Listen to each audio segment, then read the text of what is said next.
மேசராசிக்காரர்கள் 2026ஆம் ஆண்டு குரு பெயர்ச்சி பலன்களில் குறிப்பாக இந்த 5 விஷயத்தை மறந்துடாதீங்க. 5 முக்கிய பலன்கள். மற்றதெல்லாம் நான் அதிகமாக சொல்ல மாட்டேன். இந்த 5 விஷயம் உங்கள் ராசிக்கு 4ஆம் வீட்டில் குரு வரக்கூடிய காலகட்டம். இந்த காலகட்டத்தில் நீங்கள் சொந்த வீடு, ஃபர்ஸ்ட் நம்பர் 1, சொந்த வீடு, வாகனம், சொத்துக்கள் இதை உருவாக்குறதற்கான முயற்சிகளில் நீங்கள் ஈடுபட்டீங்கன்னா இந்த காலகட்டம் உங்களுக்கு யோகமாக இருக்கும். 1.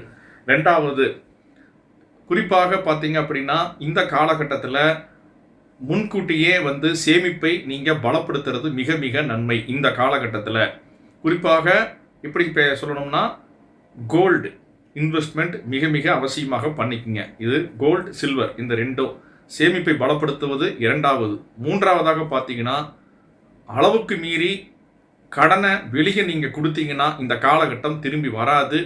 நீங்கள் தயவுசெய்து புரிஞ்சுக்குங்க. சொந்தக்காரங்க அது இதுன்னு சொல்லி கொடுத்தீங்கன்னா வராது. இது 3வது பாயிண்ட். 4வது பாயிண்ட் என்ன அப்படின்னா, குறிப்பாக இந்த காலகட்டத்தில் வெளியில் அதிகமாக சாப்பிடாதீங்க. சாப்பிடும் பொழுது இந்த வயிறு சம்பந்தப்பட்ட பிரச்சனைகளை அதிகமாக ஏற்படுத்திவிடும்.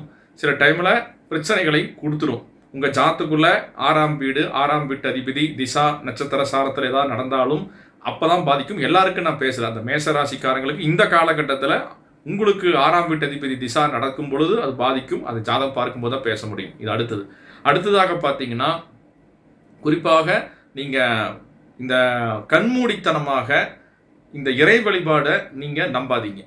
நல்லா புரிஞ்சுக்க, என் வார்த்தையை நீங்கள் கவனமாக கேட்டுக்கணும். கண்மூடித்தனமாக அப்படின்னு ஏன் சொல்கிறேன் அப்படின்னா, இந்த கூட்ட நெரிசலில் போய் பாருங்கள், வழிபாடுகளை மேற்கொள்ளுங்க. உங்கள் ஜென்ம நட்சத்திரமான வழிபாடுகள்லாம் நான் வீடியோவிலே கொடுத்துக்கிறேன். மேசராசிக்காரங்க என்ன பண்ணணும் எல்லாமே கொடுத்துக்கிறேன். ஆனால் கண்மூடித்தனம் அப்படிங்கிறது எதுக்கு சொல்கிறோம் அப்படின்னா, இந்த காலகட்டத்தில் திருச்செந்தூரில் போய் நான் 8 மணி நேரம் நிற்கிறேன் என் குழந்தைகளோட, தயவுசெய்து போகாதீங்க. திருவண்ணாமலையில் நான் போய் 8 மணி நேரம் போகிறேன், இல்லை போயிட்டு வந்தால் உங்களுக்கு உடம்பு பிரச்சனையாகும், இல்லை ஏதாவது அங்கே சங்கடங்கள் நிகழும். இந்த காலகட்டத்தில் அதீதமான ஆன்மீக நம்பிக்கையை தூண்டிவிட்டு அதனால் அவதிப்பட வைப்பதும் இந்த காலகட்டம். அதனால் அளவான ஆன்மீக அனுபவங்களை மேற்கொள்ளுங்க. கூட்டமில்லாத டைமில் போயிட்டு வாங்க கோயிலுக்கு, நல்லபடியாக இருக்கும். உங்கள் ஜென்ம நட்சத்திரம் நாளன்று நீங்கள் அஸ்வினியில் பிறந்தாலும், பரணியில் பிறந்தாலும், கார்த்திகையில் பிறந்தாலும் உங்கள் ஜென்ம நட்சத்திர நாளன்று முருக வழிபாடுகளை செஞ்சுட்டு வாங்க, நல்லா இருக்கும். ஆனால் கூட்டத்தில் போய் தேவையில்லாமல் சிக்கி மாட்டிக்காதீங்க. இது 5வது. இந்த 5 விஷயங்களையும் நீங்கள் ஃபாலோ பண்ணுங்கள். உங்களுக்கு எந்த பிரச்சனையும் இருக்காது. கமெண்ட்ஸ் பண்ணுங்கள். நன்றி. நமசிவாய்.